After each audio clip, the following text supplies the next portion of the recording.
Out here in Rembrandt's time, all of these colors, they're all being made from different stones and minerals. Just like this, we all kind of have our own little working order. My colleague yesterday, she has a different one than I do. These are all from different stones and minerals, and well, one of the first things you learn is they all have to come from somewhere else, because this is a land of sand and water. So you're not digging around for lots of good minerals. So even the simplest ones we have, like these red and yellow ochres, those become very cheap. We have lots of them. And where you're going to find those is in southern France. So really you have mountains of it there.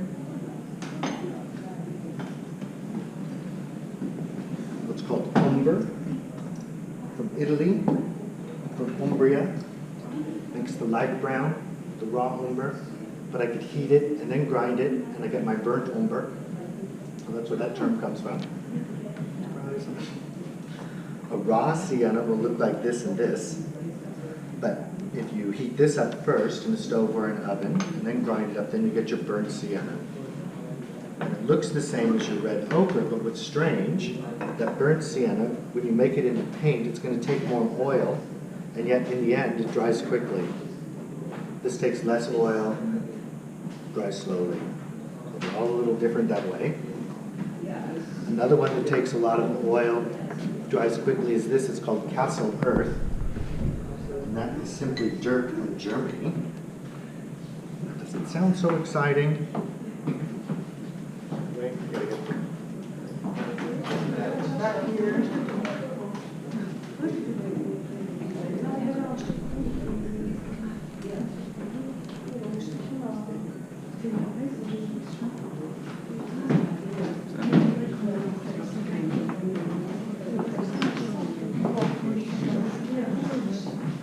Castle Earth it's going to make this almost black color. And a true black pigment in Rembrandt's time, it's going to be this black. What we have here, that's bone black. So to make that, you burn bones in a vacuum. Yeah. And you do that because simple charcoal wood, you see that's kind of gray. It's a little crunchy. Now, you don't have to do that to those bones, and you get a bunch of dirt from Germany, okay? You're going to be ahead of the game. And here we've only talked about our cheap earthen colors. So we're now going to jump from the dirt cheap,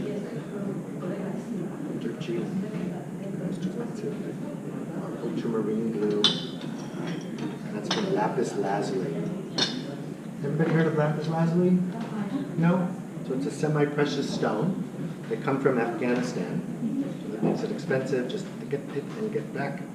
And then what also makes it so expensive is throughout here is pyrite. So if I don't remove all the little bits of pyrite, then I'm only going to get this light blue. I'm removing them, I get the ultramarine blue. So how did they do that? So you heat up the stone, then you plunge this into ice cold water, so it explodes apart. Then you're going to hit it the first time with the mortar and pestle. And this gray comes away from the blue. And then you're going to take some shells with just a little bit of water, and you start going back and forth like you're panning for gold. You finally get the gray on the one side, your blue on the other, grind, grind, grind, and you get your ultramarine blue. So it makes it so super expensive. The Girl with the Pearl Earring, anybody read that book or see the movie? No? About Vermeer? Well, Vermeer's got this little girl to make her the blue. So she's sitting up in the attic grinding and sifting away from Vermeer. How long would that take to get to get just a usable amount of that to separate the two? Let me see if I can quickly find a little example here. So this is again why Vermeer is getting somebody else to do this for him, because basically that way he can just sit around and paint. Yeah.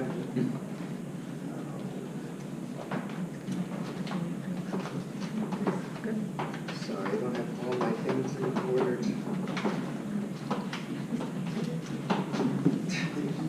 Sorry. Oh, it's fine. Okay. Just a little late. Order, but yeah, you could be doing that for a long time. Okay. Yeah. So again, why Vermeer gets the girl to do that, but also why Rembrandt gets students to do this. So they're sitting here crushing things up, mixing them with the oil. It saves him time. Another blue is this one, what's called azurite, and that's a copper carbonate, or azurite. And you find this in nature next to malachite. And it came from either Hungary or Russia. And there's a third blue, made from cobalt. And if you get cobalt out of the ground, it's not blue, it's black. So you fire the cobalt, that turns it blue. Then you fire the sand and make this blue piece of glass. And as you start grinding it up, it's going to become lighter and lighter until you get a pigment called smalt, your cobalt blue glass. So sometimes you're just grinding up stones, other times it's more complicated. So these three are complicated and they're also poison. So it's always good to know it's poison, right? And the white is poison because they made it from lead. Anybody know about lead? Yeah? So it's not very healthy.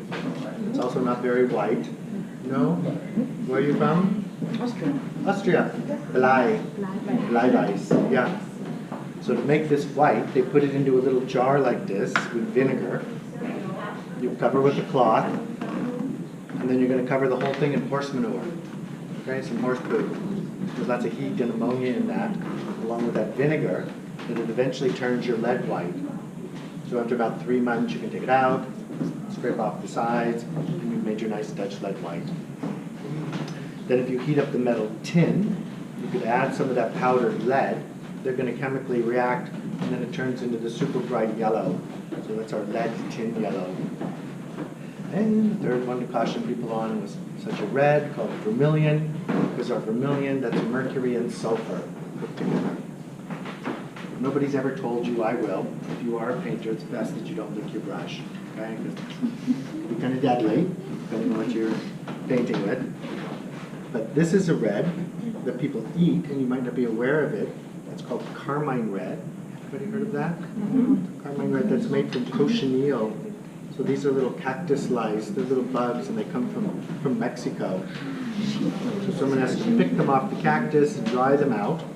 You're going to grind them up, and you get a really dark purple. But that's better for dyeing things like clothing or food. So they make a dye out of it with water.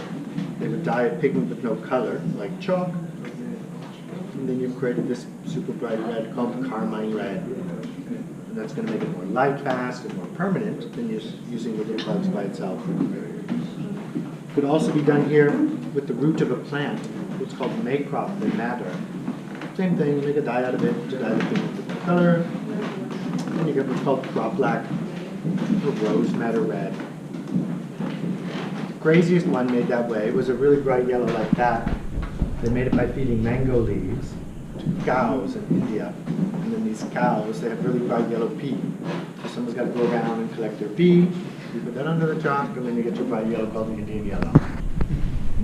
Sounds like I might be making that up, but you can Google it. First thing that comes up. But it shows you at that time, this is really difficult. Someone's got to go around the world, they're collecting these things, they're bringing them back here, you're having to grind them up, and still, you don't have paint. So now to make this into paint, what you do is you mix it with oil. My oil here is linseed oil. So very healthy oil from seeds. Leinöl. Yeah. And what makes it so special in the painting world is it's going to dry. So over time, as air goes into that oil, it dries, and then it becomes plastic. So polymerization. So what I made here, I made this on Friday. So some of those are still working nicely. But eventually they all dry. They'll become hard like plastic. And that's really permanent. So it's not going to melt. Oil won't affect it. You need a turpentine. It's dry. So this white thing is the drying up of the linseed oil? That white thing is the paint. Okay. Yeah. Yeah. The oil and the pigment combination. Yeah. And then the big stone here, this is now where we're turning this into paint. And again, using it because Rembrandt has painted such a thing here next to him in this self-portrait. We've set it up this way. So it's called porphyr or porphyry. Another stone. Actually very hard. It's going to wear down very slowly. Let me just check. I think the person yesterday was doing red. You see that red? Yeah. No. It's similar to one in the drawing. Yeah. So since that red is very difficult to come away, actually there's blue in there, nice purple. I'm going to start with the boring one. That's our castle earth. Yeah. But that's going to take away all the leftover pigment. If I tried to make white now, that's what I usually would do, the first one. That won't work because you're always going to get some of that residue in there. It'll make your color pink. Yes.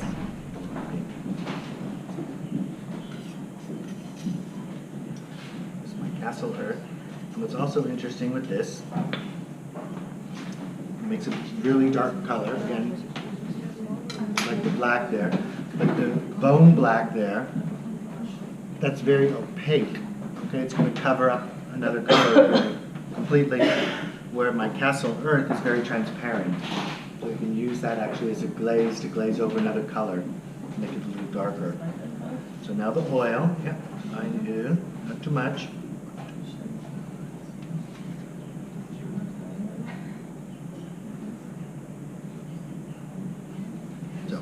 So 30 little drops of oil for so much of my castle earth. Now, if it was the same amount of powder, but it was one of those two, it would only be like 12 drops of oil. All a little different that way. This is what you're going to learn from Rembrandt when you make his paints up every morning.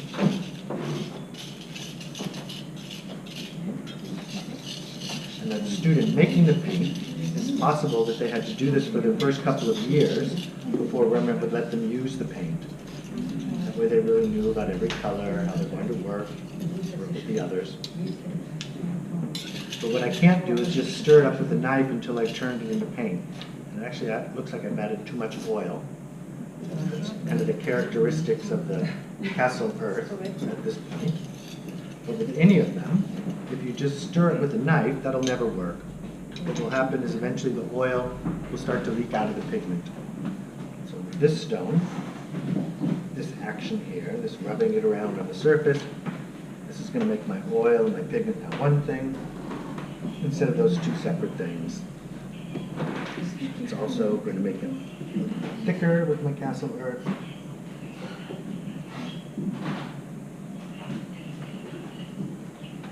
It's not terribly difficult, but you sit here doing this the whole day. You feel like you're getting a good workout. So this is why, again, the students get involved. Kind of looks like I'm just smearing all of that paint away. I won't have anything left to work with, but I'll be able to pick it up with my knife.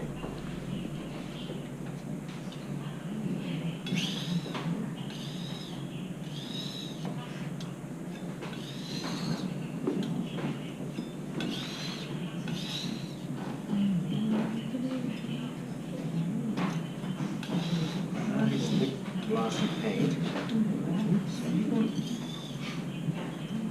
The first one of the day, so I hope I added enough oil. It's a little sloppy at the peak, but that's okay. Remembrandt's not here.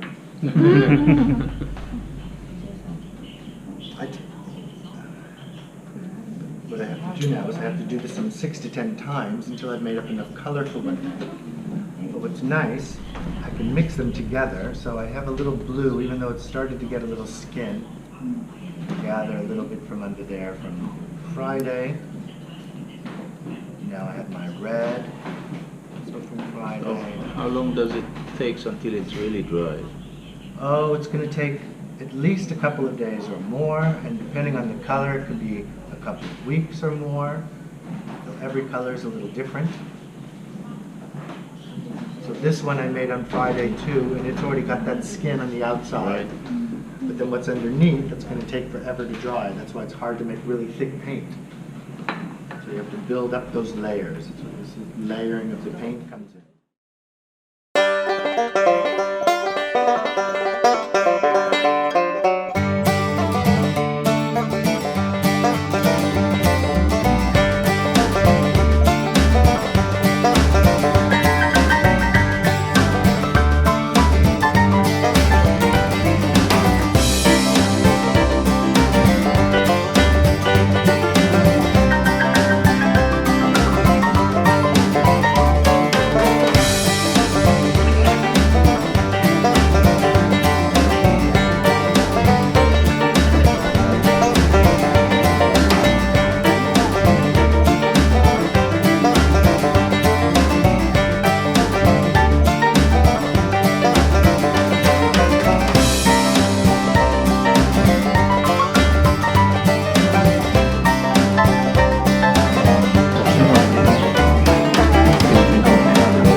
Each saw frame is having a weight of 1,700 kilograms, 3,400 pounds each.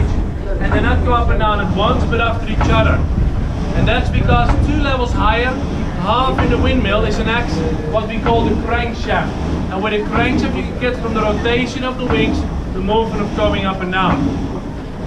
And it's always depending on the wings, how fast they will turn, how fast they will go up and down. Now if I want to start with sewing, I take one of the trees out of the water, I will bring them on front of the windmill, and then even on the wind power I can pull the tree in. So here on the left and on the right side is a winch working on the wind power. So I can roll this rope outside, I will connect him with a tree in the water, and then on the wind power I can pull the tree in. I will start him for a moment and you can see how it works. Every time when the middle saw frame goes down, he's pushing 1 tilt forward. So very slowly, foot by foot, he will pull the tree in.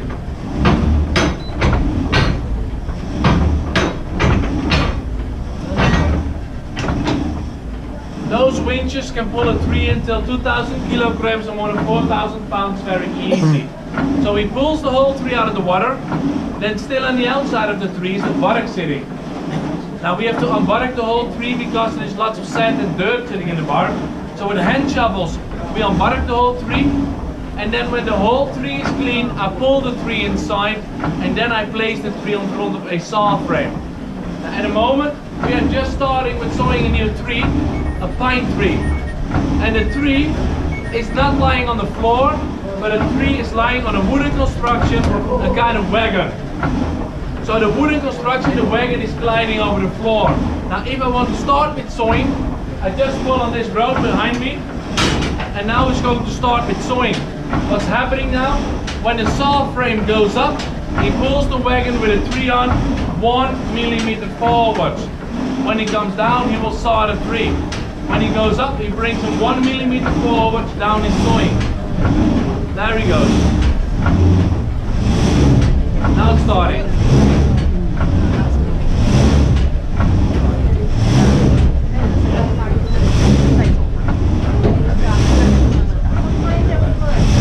Large, pine tree. So when the saw frame comes up, he brings the tree 1 millimeter forward. When he comes down, he will saw. 1 millimeter each time means in a cut mini day, like today, 2 meters, 6 foot in an hour. That's a mile length in an hour. It's quite slowly, huh? But nowadays, it's absolutely very slowly, because in a modern sawmill, they will do it in a few seconds. I have to wait for a windy day or an hour. But in the early days, before they were using windmills in this area, there were only hand saws. One guy on the top of the tree, the other one underneath, 2 guys, 1 saw blade, just the whole day. Maybe 1 meter, 3 feet in an hour. So the windmill is already twice faster, and the windmills are not using 1 saw blade, but at the moment, 10 blades. Means already 20 people. A sawmill can saw a tree at once, so that's why sawing by the power of the wind was going much and much faster.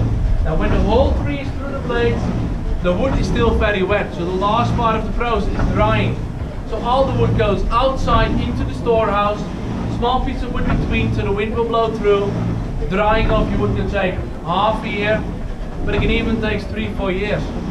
Because it's always depending on the thickness, how long it will take before it dries. But when you keep your tree in the water and it will dry slowly, you get the best quality there is. And that's why we still got lots of orders from people who are restoring windmills, reconstruct old houses, because it can still saw very easy. All original sites are much here longer than standard. So that's why we can run the windmill all year round. At the moment I'm busy with sawing a pine tree, but we can even saw lots of oak, elm, beech. What grows in the Netherlands, I can saw it. We don't saw any tropical ones, but grows near the windmill, we will saw it. Now if you want to know some more things about a windmill, I will walk around. You can take a look around over here. You can even have a look downstairs in the basement. There is a small exhibition about the windmills in the early days. So thank you for listening. Have a nice day in Holland. Thank you so much. Thank you. You're welcome.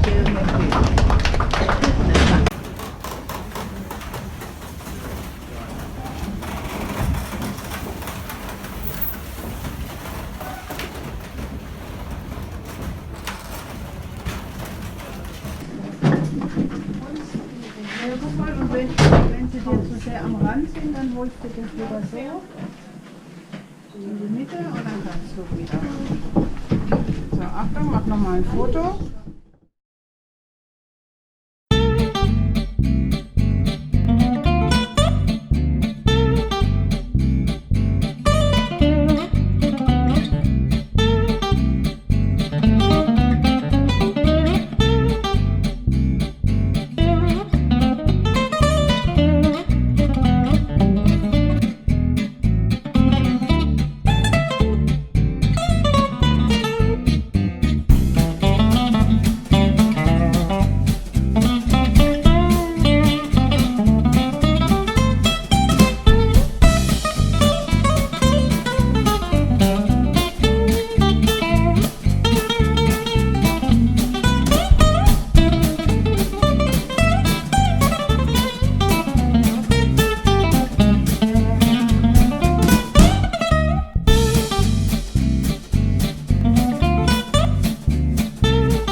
Ja, dat is wel goed.